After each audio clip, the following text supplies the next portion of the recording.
Hello, bonjour, здравствуйте, assalamu alaikum, guten tag, hola, and a hello and welcome to all of you out there. This is the Knitters Party podcast. My name is Megan, I'm your host, and you can find me on Ravelry and Instagram as Meg311yo. I'm coming to you today again from my family's home in Clarkston, Michigan, but that will very soon be changing, guys, because I've got a ton of travel coming up, including my big trip up to London, where my husband and I are going to be spending the next 6 months. He is doing PhD research. I cannot study and cannot work, and so I'm going to be a kept woman in London, which I'm quite okay with. We've got a fun episode for you today. If this is your first time watching, big welcome to you. If you're a returning viewer, thank you again for coming back to have a drink with me and to talk about knitting. This is a knitting podcast, but we also I talk about my own personal kind of travels and specifically what I'm interested in, which is a lot of craft beer. So please, come along, join the party, grab a drink if you're interested, and we are going to get right into it today, you guys. First of all, I have to say I'm really excited about this beer that I picked up. My husband and I just went to the little party store up the road, and we got a very special, what I expect to be a very special beer. This is from Oddside Ales, which is a Michigan brewery, and it is called PBandJ. This is a wheat beer brewed with peanut butter and raspberries added. This is a peanut butter and jelly beer, you guys, and I am freaking excited about it, okay? Especially because in San Diego, one of my favorite beers that I often got to drink is peanut butter stout from Belching Beaver Brewery. We used to go there all the time and just, grab a drink. But they had this amazing peanut butter beer that I've been chasing the dragon, trying to find a Michigan beer that really holds up to this San Diego one that I love so much. So let's pour it into a glass because I can't wait to smell this beer and then, of course, taste it. Oh, it's got a rose color. Look at that. Like proper raspberries. There's actually a lot of sediment in this too. Oh, it's gorgeous. Oh, you guys, I'm so excited. I really can't wait to try this. It does not smell good. Oh my God, it smells like peanuts, but not the kind you want to eat. Like peanut, when you're at a bar and the peanut shells are all over the floor? That's what this beer kind of smells like. It's like that old dank bar with peanut butter shells all over with peanut shells all over the floor. Whoa. This really does taste like a peanut butter and jelly sandwich, guys. Bread included. I definitely taste wheat in here because I guess it's a wheat beer with peanut butter and raspberries added.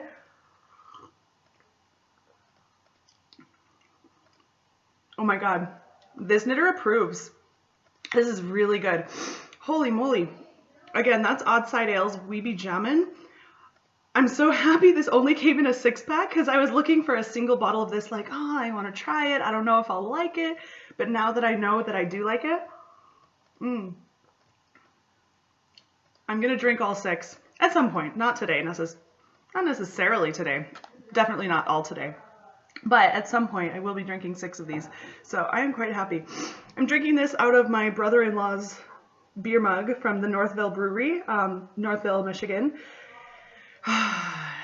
Before we get into the knitting, I kind of just want to share with you guys a little bit of my frustrations because I have been living with my parents for the last month and a half. And if this is your first time viewing, my husband and we just came back from a 4-month stint living in Alexandria, Egypt, where he was also doing PhD research. I was taking Arabic language classes, and we were living there for about 4 months. Previous to that, we had lived in San Diego, California.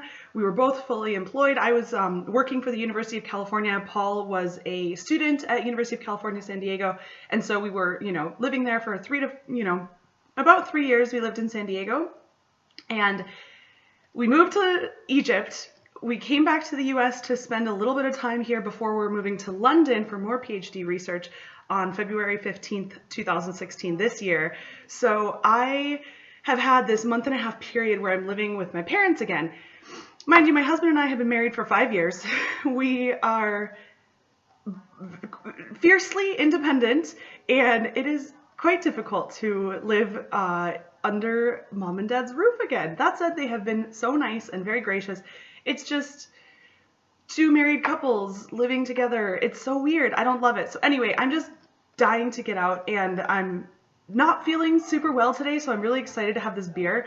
Can we also talk about beer for one moment? Because there are two new inventions, I'm going to call them, things that I've been doing for a little while, but that have officially come into the public eye as being now socially acceptable. And one of them is a shower beer.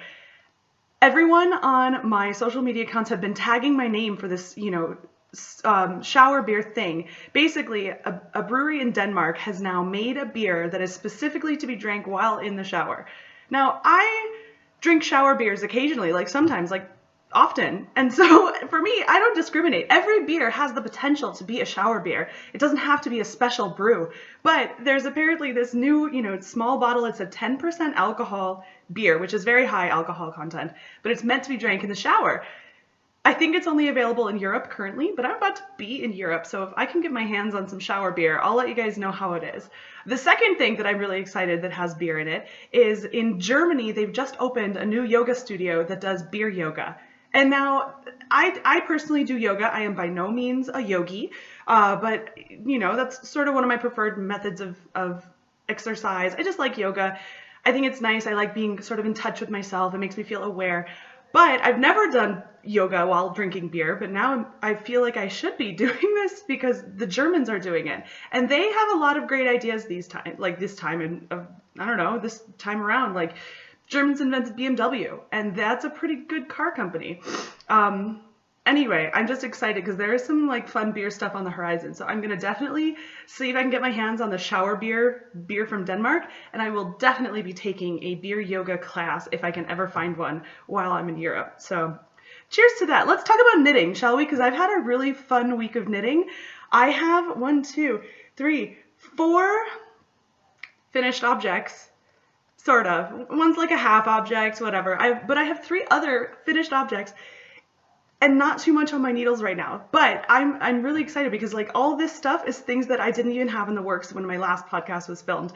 So let's just get right into it. I'm going to start with my work in progress because that'll kind of lead into my finished objects. But I am still working on my changing cables mittens, but you'll notice that this one is the second half of a pair. And so this is my little hoe over here, my half object. I finished one of these mittens and I'm on the other one right now. Last week I was talking about how I didn't know if it was going to fit properly. It looked really tight. It definitely still is tight, but after seeing a few of the comments on YouTube, thank you by the way for everyone who left a comment and some advice. But after seeing some of that on YouTube, people said that this yarn does have a tendency to block out very well, especially if you aggressively block it, which I will do. I will let this thing sit soaking overnight if I have to plump up and then pin it out and just stretch it as much as I can. Because I do want a little bit more mobility in here, but it looks really good so far, and I'm super excited. This again is the Changing Cable Mittens pattern by Madeline Nancy, and this is knit in Malabrigo Rios in their water green colorway. It's a worsted weight yarn, and I use a size US 3 needle, which is 3.0 millimeters. And so I'm excited by that. I just really hope that it stretches out a lot. Now I did do a couple of modifications because I knew right away that this was going to be tight, it was going to be short, and so I added a little bit of extra length pretty much everywhere. What I did here is I added for this thumb gusset, it told you to stop a few rows earlier than I did. I added 2 additional rows. I wish I had added more like 3 or 4, but I feel like that would have actually brought the whole thing down. So by adding 2, it kind of forces the thumb to separate right where it does. But actually it fits pretty well when I try it on. So I also made the thumb significantly longer, about 4 rows longer I added to the thumb. In addition to that, the pattern at the top of the fingers has us stopping pretty much right where this cable crosses over right here. I decided to keep going with these outer cables to basically get them to meet in the middle before I stopped. So that's about another 8 rows. Just about an extra, 3/4 of an inch, and that makes all the difference. I personally am about 5'10", so I'm a tall person. I've got, big hands, I guess. And so for me, I definitely needed a little extra length in here. And I'm hoping that when I block it out, that extra length is going to, is probably going to shrink up a little bit to add for the extra width that I need. But I'm hoping that it'll, stay the way it needs to be and that it'll fit when all is said and done. I am a little bit of the way through this second mitten. And you'll also see that I added a few extra rows at the bottom here to make the cuff a bit longer. And I noticed when I put this one on that the cuff is quite short, and if I'm going to be using these for warmth, I want them to be just a smidge longer. Sorry about the color is totally blowing out. It is a super sunny day here in Clarkston, Michigan, which is nice because it has been cloudy and foggy and dreary for 2 weeks basically. So this is one of the first nice sunny days. So I'll take the sun. Sorry about the lighting though. Anyway, I added 6 extra rows on my new one. So what I'm going to do when both of them are finished, before I block them, I'm going to basically do what I did in episode 1. I showed my never-ending sweater where I had to do what I'm doing now, which is cut around the cast-on edge here, knit down another 5 or 6 rows to match my other one, and then bind off basically. So I'm hoping you won't notice any sort of difference in terms of the bind off cast on edge, but this is a twisted German cast on, and I know a cast off that's about as stretchy as this, and so I'm just gonna do my best. Whatever, they're for me, and I've decided I'm not knitting them for anyone else. I'm not making them for my sister. I'm not making them for my mother. These are gonna be for me because I need nice warm clothes when I'm in London because they have winter forever. Like their winter just never ends. Sorry, if you're from London, I hope you have like ending winter. I hope your winter turns into spring at some point because I'm gonna be there with you. But I understand that it is still very cold come March, April, possibly into May. And so I'm really looking forward to wearing these mittens sort of year round. These are on my Chowgu Red Twist lace needles. They are very nice. They're quite sharp. I do love the tip for them. I think it's a perfect needle for a project like this. I just wish they were a bit slicker because this is a very tight gauge anyway, and I'm a tight knitter. And so it kind of takes a little effort to like slide the stitches on and off the needles. Whatever, I'm doing it to myself. I have a set of size 3 Knit Picks needles in the nickel plated brass. Those are much slicker. They'd probably be a better option for this, but whatever, I'm just gonna stick with this. Anyway, those are my Changing Cables mittens. They are lovely, and I am loving it as well. Again, this Malabrigo Rios, this is a 4-ply, I want to say. It's a worsted weight yarn, water green colorway. I hope I won't have too much left over. That's part of my impetus for kind of knitting an extra ½ inch or so on the cuff of my finished mitten now. I really want to use up this yarn, especially because I'm going to London. I do not want any leftover yarn. I do not want a stash. I do not want any scraps. Fingering weight is different, or if I make a garment, I'll keep a little extra just in case I need to, do any modifications in the future or fix a hole or what have you. But in general, I do not like to keep partial balls of yarn. I don't love mini skeins. I don't know what to do with them, especially something like a worsted weight mini skein. What could you possibly do with 10 grams of worsted weight yarn? So no matter how luxurious this is, no matter how much I paid for it, I will not be keeping any extra. So I need to just make sure I use it all. So that's my impetus here. All right, Changing Cables mittens, guys. I'm excited about these, and they will fit. Positive thinking, the power of positivity. My sister has been trying to get me to read this book called The Secret.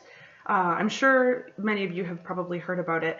The idea behind it is sort of that the energy that you put out into the universe is what comes back to you. So it's sort of the idea of karma where, if you are thinking positively about something, or if you're thinking positively about an outcome that you want, your chances of getting that outcome are a little more, just higher chances of that outcome. Anyway, I think it makes sense to me. And so I'm just gonna try and put out that energy out there that these mittens will fit perfectly once they are washed and blocked And once I wear them around a little bit, who cares if it takes me 2 or 3 wears to get them to fit perfectly? I don't mind, and they will fit. They will fit, darn it. I've been having fun with these, and I guess that goes into my first finished object, even though I consider this a finished object. But I'll say that this is just a half object, whatever. My first finished object, my serious accomplishment for the week, is something that you guys didn't even see last week. So I have been knitting up a storm furiously, just trying to use up some of the yarn that I have, trying out new projects and doing new things. This is the first time in my life that I've knit a lot of accessories. I guess like starting in Egypt, I was knitting hats for other people just because I had yarn and I had no other projects in mind, and it wasn't a sweaters quantity, and I kind of like having multiple projects going at any given time. So I started knitting hats in Egypt, but like shawls take a whole lot of time. That is not an accessory in my eyes. It's not a quick project. So I had no idea that this was going to be a quick project when I decided to cast on. But I cast on and I bound off same day. This project flew off the needles and I am so happy with it. So this is the Celtic Cable Neck Warmer by Lindsay Hendricks. That's the name of the pattern. And it is an incredible cowl. And look at that gorgeous cabling.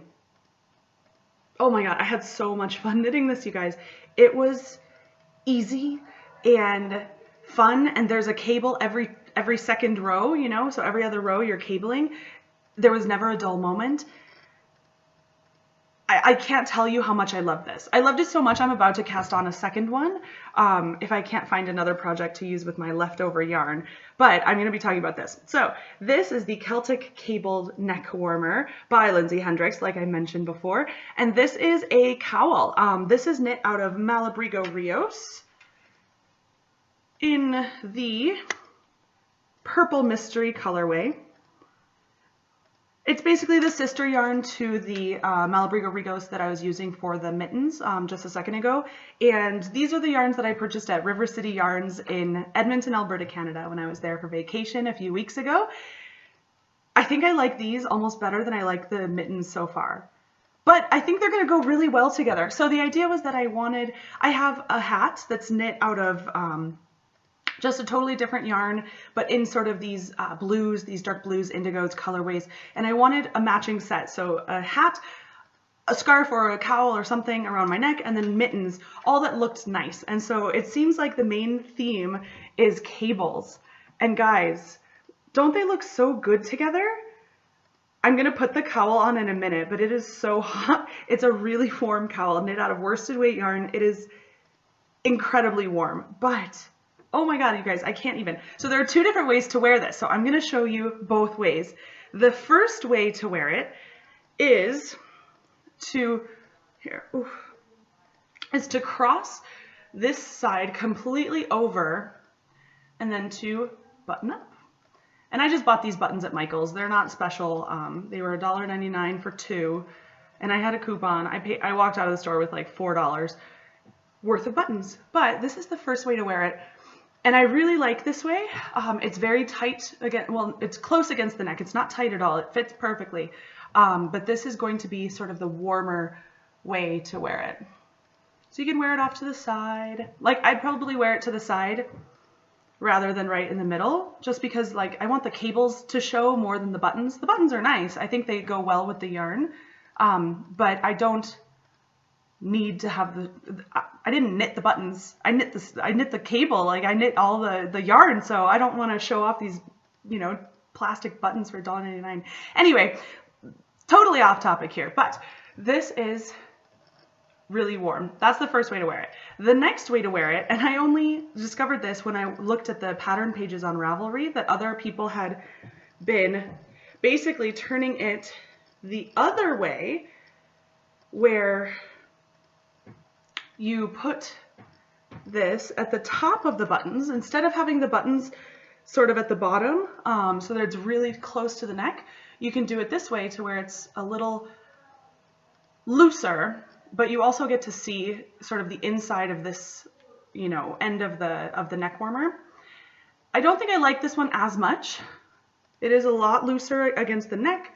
I feel like that would be perfect for springtime, but you can see it has a totally different look because this side isn't tucked all the way under the cowl. And so I like both options. I really do like both options.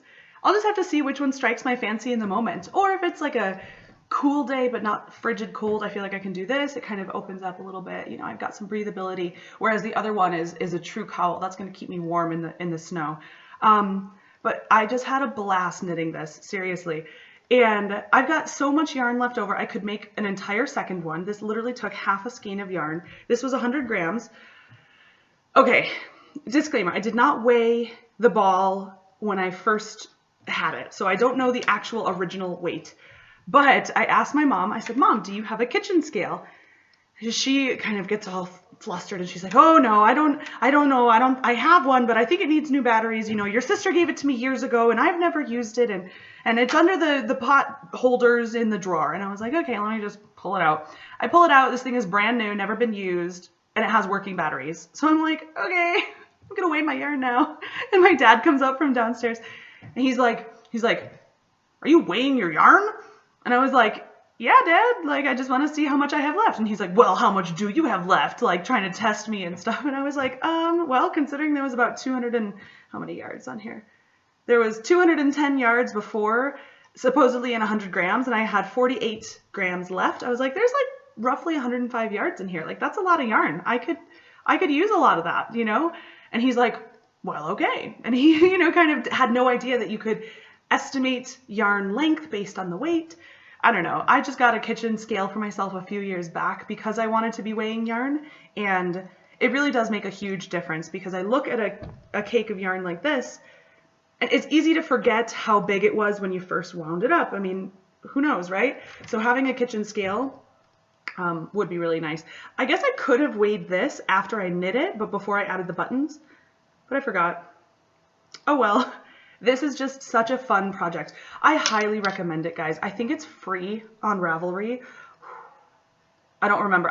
Don't take me at face value, guys, like grain of salt over the shoulder sort of thing. I don't know if it's a free pattern, but I don't think I paid for it.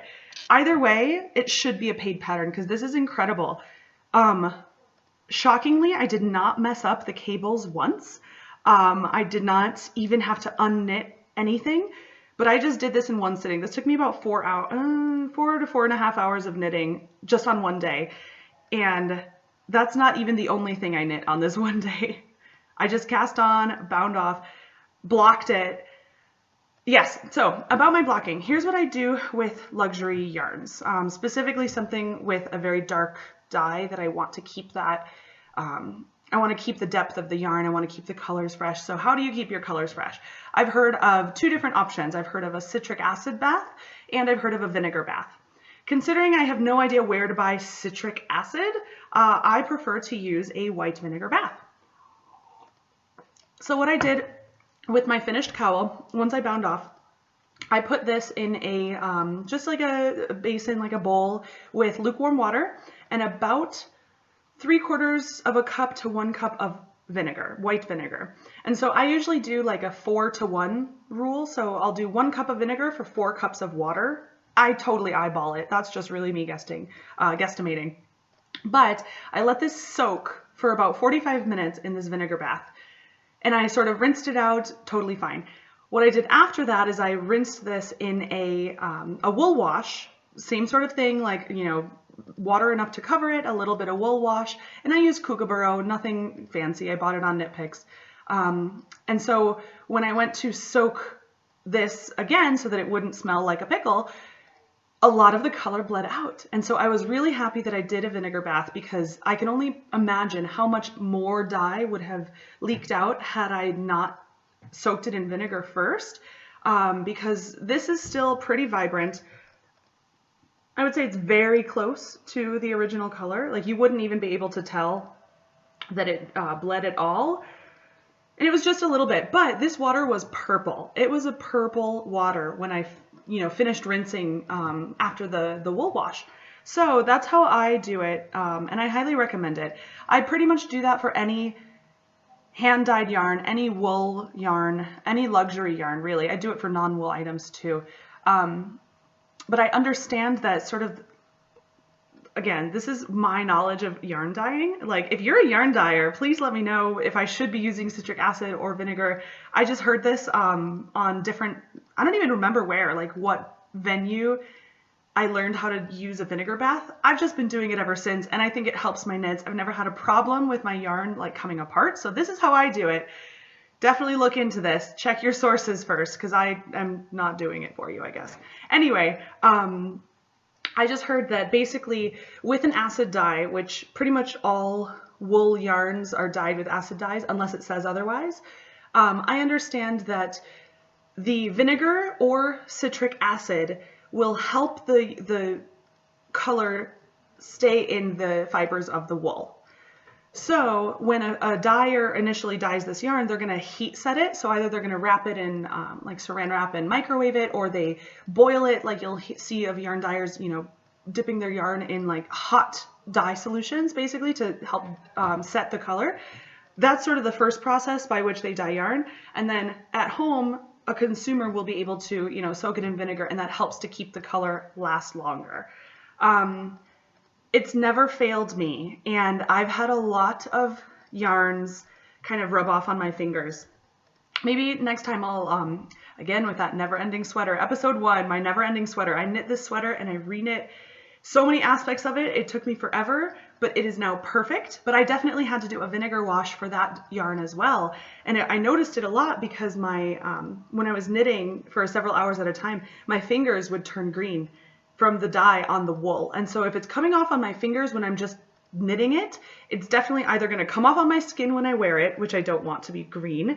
It's either going to come out in the wash when I wash it, which I want to keep the color clearly. And so I did a vinegar bath with almost an entire bottle of vinegar for that one. It smelled like a pickle. It was really hard to get the vinegar smell out, but after a certain, you know, number of other washes, finally you've got a clean garment, but the color stayed fast, and I needed it to, because I could just tell that it was going to run.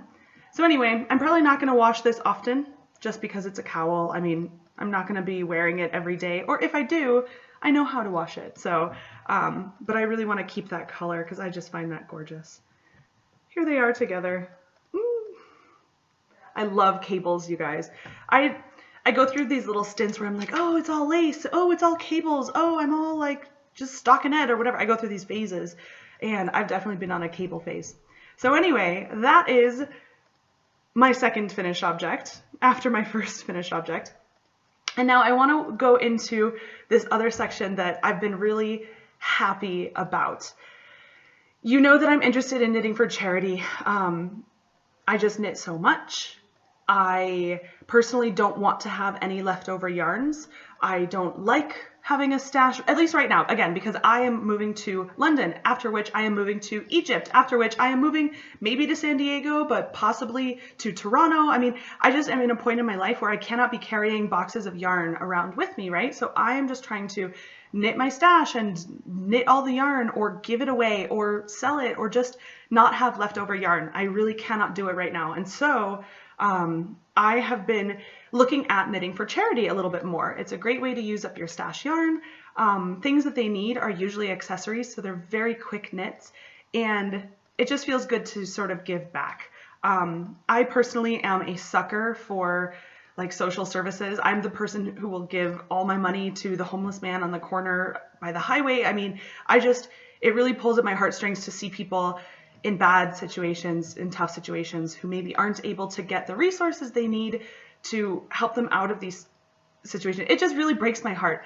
So anyway, I've been compiling a list of charities to do charity knits for, because eventually, once I get going a little bit more and I'm settled down in London, I want to do some knit-alongs, and I want to do a monthly charity knit-along where, you know, this month we're knitting hats for, you know, premature babies at St. Jude Hospital or your local hospital.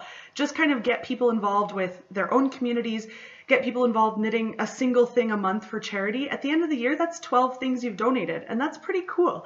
But I found one charity in particular that not only has an amazing cause, but they have got really fun things to knit. And so I'm sure you've guessed it based on the title of this episode. These are my knitted knockers. So these are my knitted knockers for charity. Guys, these are awesome. They are prosthetic breasts for cancer survivors, basically women who have had a single or double mastectomy, a lumpectomy, anyone who's basically in need of breast, prosthetics. And they have got such an amazing charity. Oh, there we go. They've got a great charity. They've got a great website. It's knittedknockers.org. They also have Knitted Knockers of Canada and Knitted Knockers of the UK. So there is definitely a woman near you in need of knockers, and they have a great mission. Basically, they give away these knitted prosthetic breasts for free to any woman who requests it. And they are in desperate need of additional knockers. So I had known about this charity before, but one of my favorite knitters from the Very Pink Knits channel on YouTube, she had a post on her Facebook account that was, she was knitting knockers, and it reminded me about the charity. I looked into it, and they use one of my favorite yarns, and we're going to talk about all these details later, but I went out to their website, knittedknockers.org, and they've got videos about, video tutorials how to make the knockers. Of course, they've got information about, who these knockers are going to. And one thing that really struck me is that women say that they prefer a knitted knocker like this as opposed to a medical prosthetic breast, because this is really soft against the skin. This is knit in Cascade Ultra Pima. Again, we're going to talk about the details later, but this is knit in cotton yarn. They're very lightweight. I mean, it's just stuffed with fiberfill. And so medical prosthetics can be very heavy. They can be harsh against very sensitive or scarred skin. And in between, when a woman has a mastectomy and, reconstructive surgery, she might be in need of, something to help them, make them feel normal again, so that they're, they're able to wear clothes the way they were meant to be worn, so that they can, have some dignity wearing these clothes and filling them out if they don't physically have, the breast tissue that's necessary for it. So these knitted knockers are tons of fun to make. Each one took me probably about 2.5 hours to make. Clearly one day, and you can make one or a pair depending how much time you've got. And this is the largest size. So this was the double D. The pattern for it, there's no designer. They don't credit a designer, at least on their website. It's just, knitted knockers. They've got A cup through double D cup and larger. I decided to go for the double D because I'm a big woman, and I know that if I were in need of some knockers, I would hope that, there would be some nice woman out there who would knit me some knockers too. So I made the largest size, and I've still got a ton of yarn left over. So I'm going to make, with the rest of this, I believe I can make a C cup size, and then I bought a second skein of yarn to do an additional set of knockers. So I'm probably going to send out, when I do send these out, I'm probably going to send 4 to 5 pairs of knockers, you guys. It made me really happy and excited, and they're fun to knit, and just look at them. I mean, this is going to make somebody very happy, and it makes me happy, and it makes them happy, and it's for a great cause. And cancer sucks. Cancer is it's not the worst. Every disease is the worst. Literally, it would be stupid to try and say one is worse than others, because I'm not going to get into that pissing match. But breast cancer is definitely a charity that is worth supporting. All charities are worth supporting. And so this is my charitable contribution for the month of February. And starting next month, I really do believe I'm going to do a knitted charity, knit along, just so that we can start doing some good for the community. So about the details, like I said, this is called the Knitted Knocker Pattern. And it is super easy. I'm going to tell you guys all about it because it's free. Of course it's free. They want you to knit and send them knockers, or make some for your local, breast cancer survivor. If you know somebody who has had a mastectomy, double mastectomy, lumpectomy, any reason that they would need a little bit of extra support and a little extra fill in their bra to make them feel good, you can knit them knockers. They do not need expensive medical prostheses. This is nice against sensitive skin, and it is really, it's handmade. So you know that somebody took time and care to make these knockers. Anyway, I did these on double pointed needles. Better yet, I'll show you. This is my This is my little needle kit for all my double pointed needles and crochet hooks. I just crocheted this out of some like Red Heart yarn, whatever. And I think this is, for me at least, it's my preferred way to keep all my needles in track. It's the cheapest yarn I could find. It's pretty, it's expandable. So if I decide that I need more needles one day, I can just, you know, rip it out and keep going. But anyway, I knit these with my cuboid needles. So these are a size US 6, 4.0 millimeter. The pattern calls for, I used a DK weight yarn. I'll show you. I used Cascade Ultra Pima cotton, which is 100% cotton. Ooh, there we go. 100% cotton, made in Peru. And this colorway is, doesn't even say. It doesn't have a colorway apparently, unless you can find it on the tag. But everyone knows this yarn, Cascade Ultra Pima. It's an incredibly soft cotton yarn. Purchased at my local yarn store. I'll tell you guys the story about that later because she was hilarious. Anyway, the pattern calls for a DK weight to use a size size US 5 or I think 3.5 millimeter needle. I did not have size 5 DPNs, and so I've always heard that square needles, sort of these cuboid needles, will give you a tighter gauge. I generally find that to be true, and I'm a tight knitter, so I figured I would have no problem, you know, getting recommended gauge. And even then, it's not exactly a science. They're not looking for perfection. They're accepting knitted donations, and I ended up getting perfect gauge. So I'm not worried. These cuboid needles worked out really well for me. I don't even know what brand these are. I was really looking into that, trying to prepare for today's episode. But I cannot for the life of me remember what these are. They are definitely made of wood. They are definitely cuboid. And I like them. They're fine. I don't love wooden needles, but I like them. So anyway, they're just going back in my little pack of DPNs and crochet hooks. And, you know, but like I said, it's knit in DK weight yarn, so they go so fast, you guys. About the pattern, it has an optional nipple. I chose to make the nipple because on the knittedknockers.org website, they had kind of a little rainbow of knitted and crocheted knockers, so they do have a crochet pattern as well. But all the ones that they had sort of on display had that little nipple in it, so I think I'm guessing that they would prefer it to have, you know, this little nipple, but it is an optional part of the pattern. So if that's a little graphic or anything, you certainly would not have to make the nipple. But how that's made is just a little I-cord for, you know, 5 rows. And then you start increasing on 3 circular needles. And so you just knit to the end of the row, KFB, knit to the end of the row, KFB, and you keep going and going and going until you have a certain number of stitches on your needle. And then on the back, you decrease based on their pattern. You can fill it with fiber fill, or they say you can send it in non-filled and they'll stuff it for you so you can save on postage. And especially because you can very much so get at least 2 pair out of 1 skein of yarn. I'm going to be sending them 4 or 5 pairs. They will not have stuffing. I just stuffed this for today's episode. But then you kind of close up the hole and it becomes a prosthetic breast, so it's really cool. And these are my most prideful finished object for this week, but more importantly, it just made me feel good knowing that I'm going to do this. And I'm about to knit a million more of these, you guys. This is an easy project, but they do have a recommended list of yarns, so you cannot use any old yarn, you cannot use any old cotton yarn or acrylic. They really request very specific yarns, and that's because these have to be machine washable.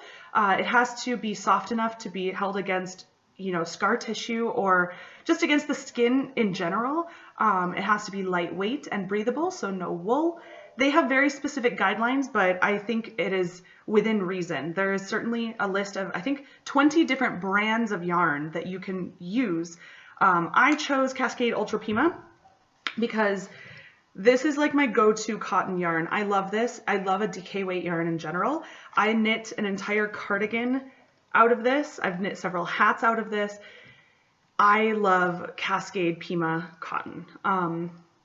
So I knit a pair of these in 100 gram skein, and I have about 47 grams left of yarn. So like I said, these are the double D size. So I imagine that if I go to make the C size, I'll be able to make a complete set of C's using this. And I've got a whole second skein that I'm looking to use as well.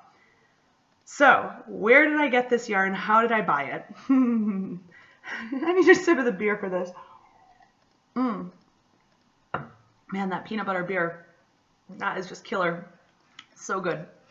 So I bought this at my local yarn shop in Clarkston, Michigan. I'm going to leave the name out just because I've had mixed experiences while going to this place. This particular experience was fine. This was the place where I went several years back when I had first learned to knit, but I knew enough about yarn to know I wanted something from a local yarn store rather than the craft store.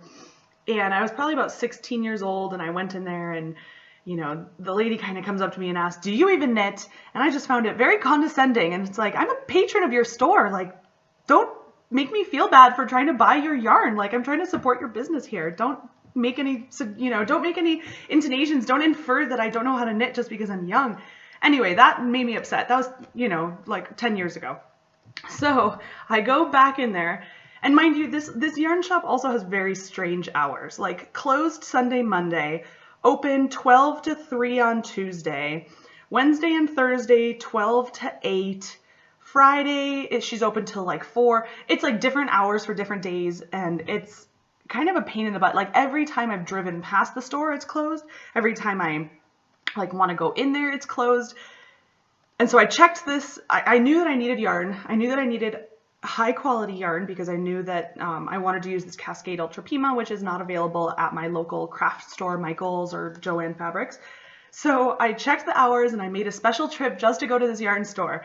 And and so I walk in there and this lady's like, "Hello," the shop owner, "Hello, how can I help you today?" And I'm like, "Oh, I'm looking for your cotton yarns." And she's like, "Oh, what are you making?" And I'm like thinking these in my mind. I'm like, great. I was like, "Oh, I'm knitting knockers for charity." And she was like, "Oh, okay, no problem. Like all the ladies who do that use this yarn." And she points me over to the Cascade. So I was happy that that was not an awkward moment for me to be like, "Oh, I'm knitting breasts." Duh. Because that's a normal project for someone to just go into a yarn store requesting yarn for. Anyway, I go over to the Cascade section and she's got blues and greens and pinks, but there's no nude tones. There's no flesh tones. And so I'm just chatting with her a little bit and I'm like, "Hey, is this your whole selection that you have? Do you have anything else in the back?" And she's like, "No, this is all we have." And I was like, "Oh, okay. I'm just looking for more like flesh toned colors." And so she kind of comes back with this binder and she's like, "Okay, well, these are all the colors of Cascade yarns that I can order. If you're interested, I'd be happy to order some for you." And so I look and, there's tons of shades of browns, anything from like a sort of, medium toned brown to like a very nice rich chocolatey brown, but there's not quite a white person flesh tone, right? And so she looks to me, because I'm kind of like scrolling the brown colors as well, and she looks at me and she's like, "Oh, well, I guess there's not exactly a flesh tone color, is there?" And I was like, "Oh no, like there's plenty here. I'm not necessarily opposed to knitting for women of color." And she just kind of like, her eyes got all wide and she goes, "Oh, okay." And she like turns around totally flustered.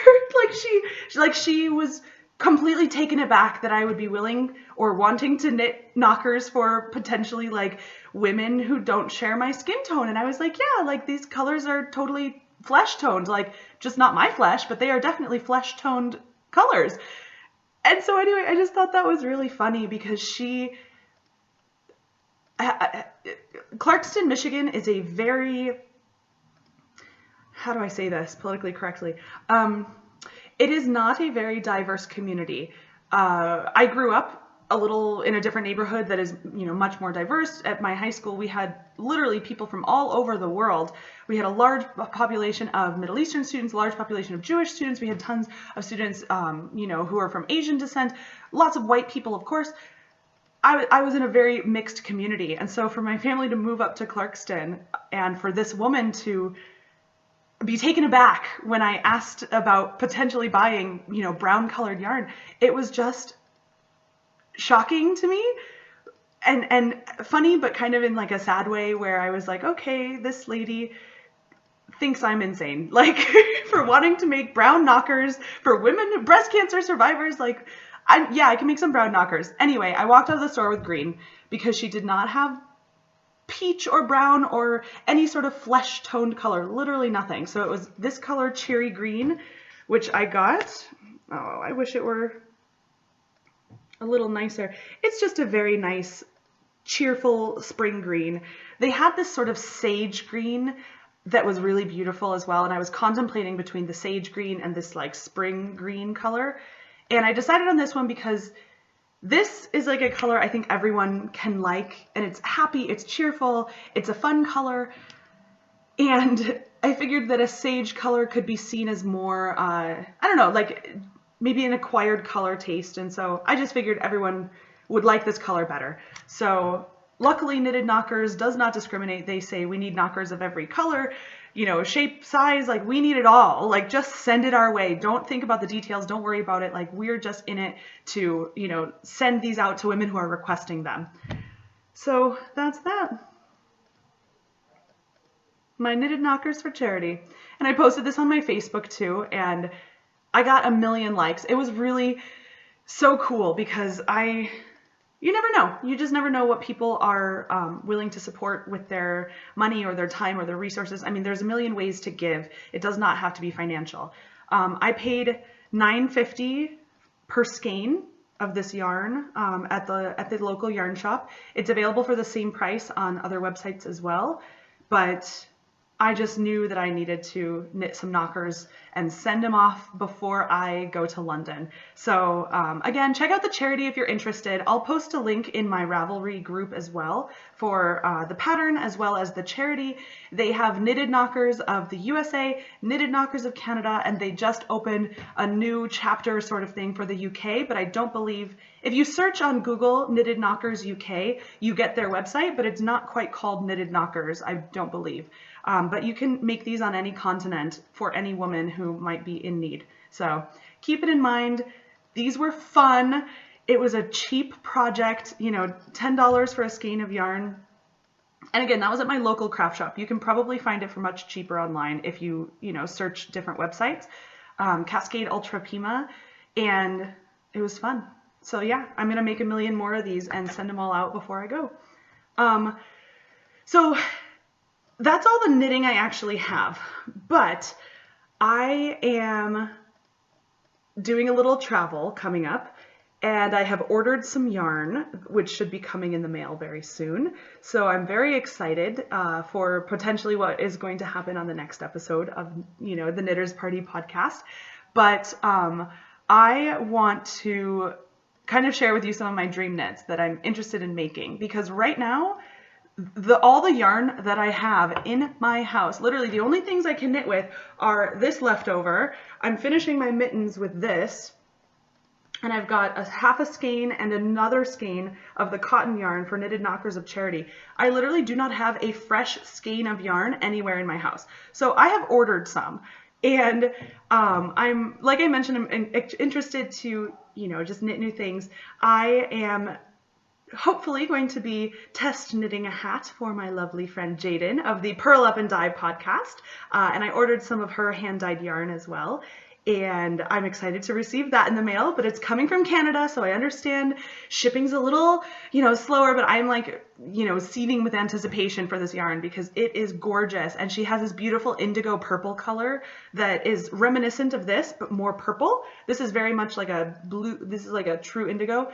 Her purple color is like a gorgeous deep amethyst. Oh my God. She knit her hat out of it, the one that I will be test knitting. She knit the hat out of the color I ordered, and that sold it for me. I'm like, I need that hat in that color, and she's my friend. So yes, I'm going to support her and buy her yarn, and she's such a sweetheart, my new gal pal. So I have that coming in the mail, and I'm really excited. However, I think I'm going to be going away before I receive it, because today is Monday. On Wednesday this week, my husband and I did find cheap tickets, so we're going to Austin, Texas from Wednesday, Thursday, Friday, coming back Saturday. So I'm going to be in Austin, Texas. I definitely plan to go to a local yarn shop, buy some yarn for a project in mind, but I don't have any projects in mind just yet. But I am thinking about making that French can, which takes DK weight yarn. So I'm thinking I'm going to buy 2 skeins of DK weight and knit myself the French can shawl. But that's like potential, right? Also, my mom was talking to me earlier this week, and she said, I've got these, cute new outfits, but I really need a scarf because of this shell that I have that goes under the jacket. It comes down really low, and I need just a scarf to cover up some of my chest to be a little bit more professional. And she goes, well, I was going to go shopping, but I should just commission you, Megan, to make me a scarf. Like, would you want to do that? So I said, yes, absolutely. So she purchased, when she commissioned me, that does not mean I buy the yarn. That means she buys the yarn and I will knit it. So I'm actually getting 2 more skeins of this the Cascade Ultra Pima cotton, but in a white colorway, pure white, like a snow white. So it's not natural. It's definitely going to be like a snow white color. And I'm going to knit her a beautiful lace scarf. I'll put up the pattern over here because I forgot which one she chose, but we, sat down on Ravelry together and we picked out a pattern, and it looks like it's going to be awesome.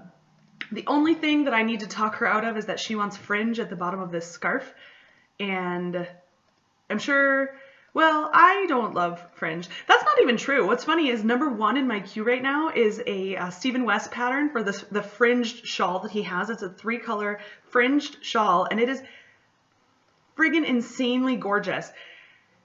But I feel like on a regular traditional scarf, I feel like fringe is a little predictable or something, so maybe I'll try to talk her out of that. Maybe I'll just put it on there and she can take it off if she wants. I think that's the safe way to go about it, yeah. If she wants fringe, I'll give her fringe. And better yet, it's a way to use up the rest of that yarn. But if I find that I use too much of the skein to like have enough yarn to put fringe on there, I'll just let her know that it's not going to happen, and she'll be fine with it. She really will be. So anyway, I've got that on the horizon too. So I've got a package of Cascade Ultra Pima coming in white. I've got my skein of Jaden's yarn, and she has their yarn company between her and her sister is called Mittens. Mittens Crafts, or oh shoot, it's like Midnight Snack or Midnight I'll have to put it up here too. It's a play on like Midnight Cravings. There we go, Midnight Cravings. And they just have a couple of really nice, colors of yarn. Her and her sister are dyeing this at home, and it is so cool to support dyers that now I've become friends with from the knitting community. And that kind of brings me into just this last thing that I wanted to say before heading out for the day. I've been having, like I said, a really hard time living at home with my parents and still feeling independent and still trying to be, married and planning all these things for London. It's been tough for me to sort of balance all of this. And the one thing that's really been able to pull me through is truly the knitting community.